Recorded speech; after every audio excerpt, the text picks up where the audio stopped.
Kỳ meaning chừng một kỳ bangi day bante bay kane ka chừng hikai kan yarap ipi English to kasi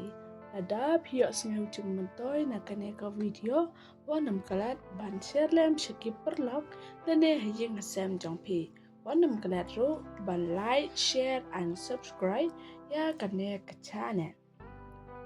sneu bhache ga ka link hapa description ala ngin ya page ya kane ka chừng hikai language kamut kaktin bakran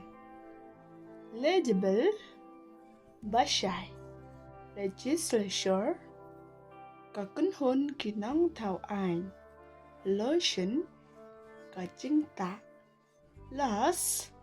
kaching kangar mary yapoika mart kachaka de jingde mattress ka tu sok ta ne ka ching thia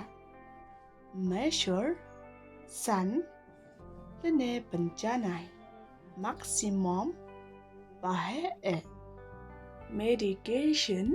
ka mut ka ching ai da wai medicine ka da wai medium ka dang kalat med ya shap mendacious bathok basukor memorial kaching kenmau narrate yato narration kaching batai benya narrow penkim notion kaching mot kaching berkat occupation kamot kaching shong kam lane jing grey ocean kadu riau ba offshore kadu pertha stem ocular badai ya kakmat oxidant kasep ngi offer kaching terwa official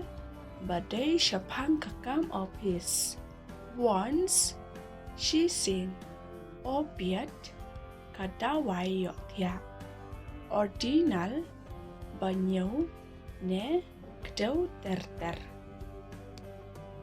ordinate kamon babet baranti origin kaching sedang katan rai origin kaching duai outright season dan bed outset kaba sedang kaching sedang outside shabar outsider unong way outspoken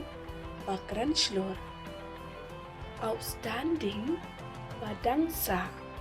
outstrip no shade over bashai bala banyoi overwalk tray palat ya kabor overtime kaching tray palat ya kabor over shalor outcome kaching mi